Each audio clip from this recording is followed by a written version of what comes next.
Bonjour, bienvenue à ce temps d'information et de formation sur le burn-out. Vous cherchez à mieux comprendre ce qu'est le burn-out, à mieux comprendre ce qui vous a conduit à cet épuisement que vous ressentez. Vous avez besoin aussi d'être rassuré face à ce que vous vivez. Vous souhaitez trouver des moyens concrets pour en sortir, eh bien, vous êtes au bon endroit. Dans cette vidéo, eh bien, je vais vous présenter d'abord qu'est-ce que c'est le burn-out. On va prendre le temps de mettre ça au clair, d'où ça vient, qu'est-ce que c'est aujourd'hui, quelles en sont les causes. Vous verrez, il y a plusieurs causes possibles au burn-out. Ensuite, comment cela fonctionne. Et là, vous verrez, je vous présenterai un petit schéma qui va être très éclairant, qui va vraiment vous aider à comprendre et à mieux sentir de quoi il s'agit. Enfin, bien entendu, nous aborderons comment en sortir. Vous verrez, il y a quelques étapes clés que je prendrai le temps de dérouler avec vous. Et enfin, pour pas que vous restiez sans rien pour commencer, je vous donnerai quelques pas concrets pour commencer. Alors le burn-out, la définition en est très simple. C'est un épuisement physique et psychologique, émotionnel, mental, une autre manière de le dire. Un épuisement qui est dû à quoi ? Eh bien, un stress chronique. Qu'est-ce que c'est un stress chronique ? C'est-à-dire, c'est quelque chose de stressant, d'oppressant, et qui est là à bas bruit dans votre vie de longue durée. Donc, ça n'est pas quelque chose qui est arrivé récemment, c'est quelque chose vraiment qui vous embête, qui vous stresse, mais de longue date. Ce qui ne veut pas dire que récemment, un événement est venu faire basculer la situation, si certainement nous y reviendrons. Donc le burn-out, c'est un épuisement physique et psychologique lié à un stress chronique.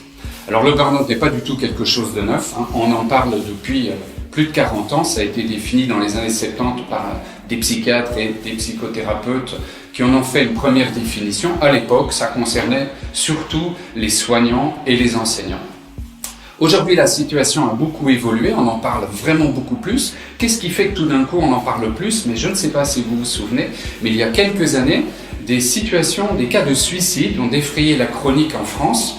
Et suite à ça, eh bien, ça a mis un peu la pagaille, ça a semé un peu d'agitation dans les milieux politiques qui font eh bien, que des lois sont sorties. Et depuis septembre 2014, le burn-out est reconnu comme une maladie.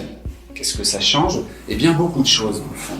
D'abord, on l'observe plus, donc on le diagnostique mieux, on fait de la recherche, ce qui fait qu'aujourd'hui, la situation et les cas de burn-out sont mieux identifiés, on a diversifié les sources, et enfin, il y a surtout une obligation pour l'employeur, eh bien, de veiller au bien-être des travailleurs.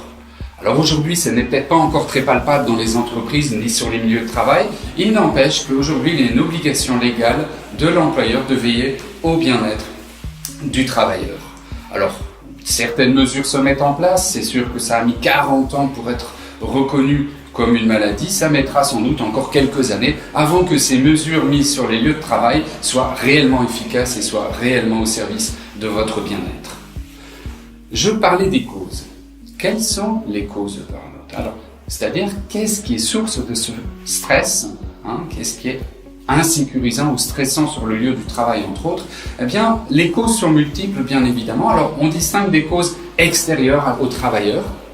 Parmi celles-ci, je peux citer comme les plus importantes, eh bien, c'est clair, le mode de vie et le mode de société dans lequel on est. La réalité ici en Europe occidentale fait que, eh bien, malheureusement, il y a de moins en moins de gens qui travaillent, et ceux qui travaillent, c'est très clair, on leur en demande de plus en plus et de plus en plus vite, ce qui fait que la charge de travail, inévitablement, eh bien, elle augmente. Il y a une tension, il y a une pression sur les travailleurs qui est importante. Pourquoi ? Parce que pour engager aujourd'hui du personnel dans une entreprise, que ce soit une petite, une moyenne ou une grande entreprise, eh bien, c'est beaucoup trop cher. Du coup, l'employeur ne va pas engager, vous le savez tous, certaines personnes qui partent à la retraite, on ne les remplace pas, les personnes qui sont en arrêt de longue durée ne sont pas remplacées, du coup, la charge de travail qui, elle, ne va pas en diminuant, eh bien, elle est répartie sur moins de monde, ce qui fait qu'il y a une tension, une pression, c'est source de stress. Vous n'y pouvez rien, moi non plus, nous n'allons pas changer ça aujourd'hui directement, ça mettra des années, et il s'agira que toute la politique d'engagement dans les sociétés, donc la manière dont c'est organisé aujourd'hui, évolue. C'est en cours, ça va se faire, mais ça va prendre des années.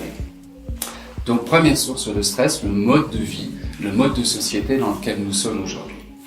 Deuxième source de stress, et ça c'est un facteur externe aussi, c'est le mode d'organisation de l'entreprise, du milieu du travail. Et l'un est lié à l'autre évidemment, c'est-à-dire mais chaque organisme, chaque société a son mode organisationnel et forcément le moindre petit grain de sable, le moindre changement d'organisation dans ce milieu va provoquer une situation de tension, de stress.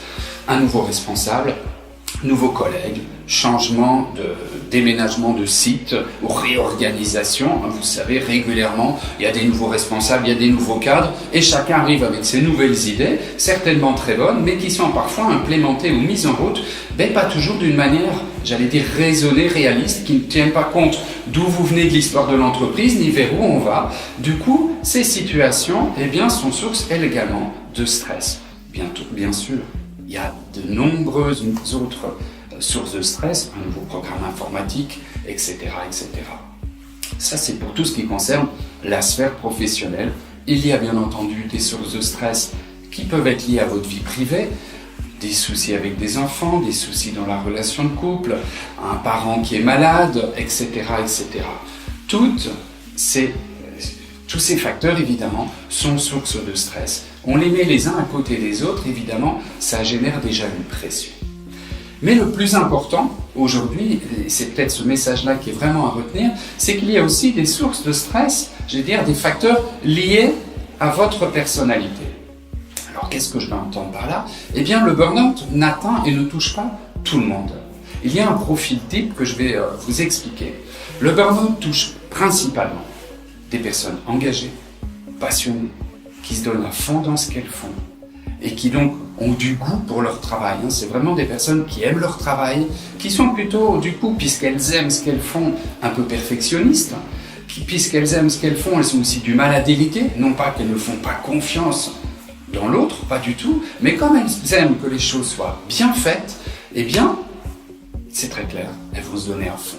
En plus, en se donnant à fond dans leur boulot, eh bien, elles peuvent y vivre leurs valeurs, c'est quelque chose qui fait vraiment sens. Vous reconnaissez ce profil? Eh bien, c'est important de le retenir parce que c'est vraiment une des clés dans tout ce travail d'approche du burn-out. Donc, des personnes passionnées, engagées, qui se donnent à fond dans ce qu'elles font et qui aiment vraiment leur travail. Ce mode de fonctionnement dit quoi? Eh bien, que vraiment, c'est d'abord le boulot, d'abord les autres et qu'il y a un engagement concret. Alors, vous qui êtes là à regarder cette vidéo et qui me suivez là depuis quelques minutes, eh bien, vous pouvez déjà enlever de votre tête une certaine idée, c'est-à-dire cette impression que vous êtes nul peut-être, ou que vous êtes faible. Eh bien, c'est tout à fait faux. Le burn-out touche principalement des personnes engagées, passionnées, qui se donnent à fond dans ce qu'elles font. C'est essentiel, c'est très important. Ce ne sont donc pas des tirs au flanc ou des glandeurs, c'est tout le contraire. Ce sont souvent des piliers de l'équipe, des piliers de l'entreprise, vraiment des personnes à qui le travail tient profondément à cœur. Donc, vous venez d'entendre les causes des sources de stress extérieures et des sources de stress intérieures, c'est-à-dire liées au profil de la personne. Alors on va regarder tout ça au travers d'un schéma. Vous allez voir, ce schéma va vous permettre de comprendre un petit peu mieux comment cela fonctionne.